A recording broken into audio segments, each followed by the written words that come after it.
just click on yes when it comes up because I've set it to run as administrator. And then as long as the machine's turned on, it will first try and connect up to it. So it's just communicating at the moment with the camera and the head. And that software. Just for the benefit of David,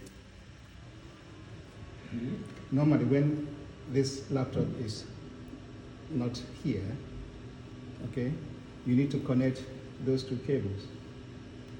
Okay. Onto, and also make sure that the vacuum is switched on, isn't it?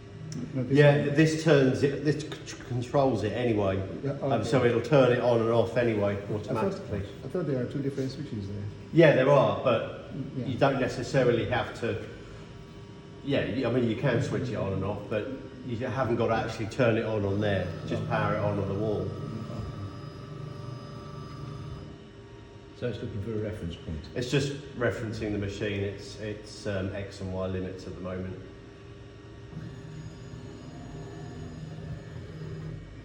It's pretty good at asking you to do it if it needs any input or user input. Compressed airline. Blah, blah, blah, blah,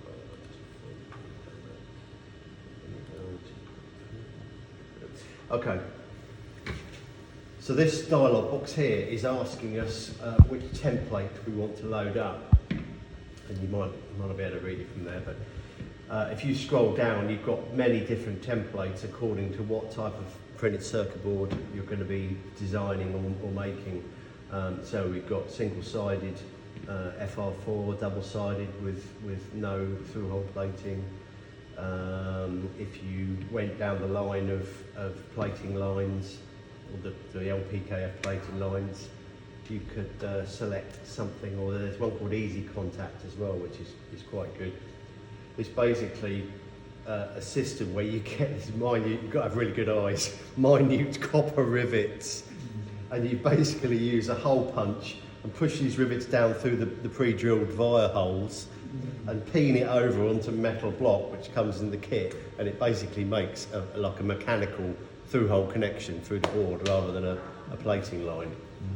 So that's a cheaper version of getting through-hole plates, through-hole vias, sorry, plated vias. But just for this exercise, we will click on double-sided with no through-hole plating. And consequently, if you had a previous job saved on here, then we could just go to our projects tab up the top here and just navigate to wherever you've saved it. But just as default, we will kick off with this one. And it brings us into our CAM view. So this window here is where we will build up all of our and import all of our layers. We've also got the layers, they're similar to AutoCAD. I don't know if you're au fait with AutoCAD, but it has similar sort of layers. And when we import our Gerbers in a minute, you'll see them attributed to specific layers that the machine understands. And then we just got our camera view down here, which doesn't really come into play on this view. So what we'll do to start with is we'll import just a set of example Gerbers, which are already loaded up in the system when we put the software on. And you can normally you can customise, same as any Windows program, you can customise all the ribbon and the tools and the icons to how you want it once you get more and more into the program.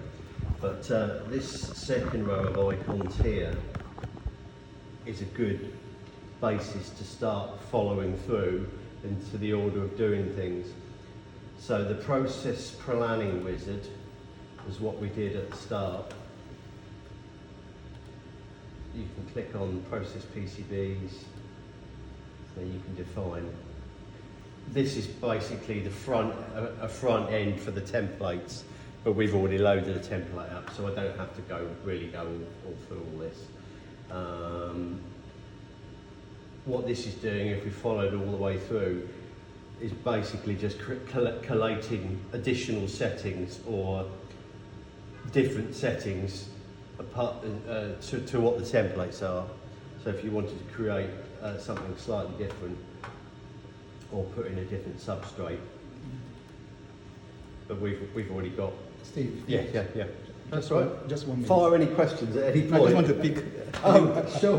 Then what everything is. No, that's fine. Then you That's can fine. speak.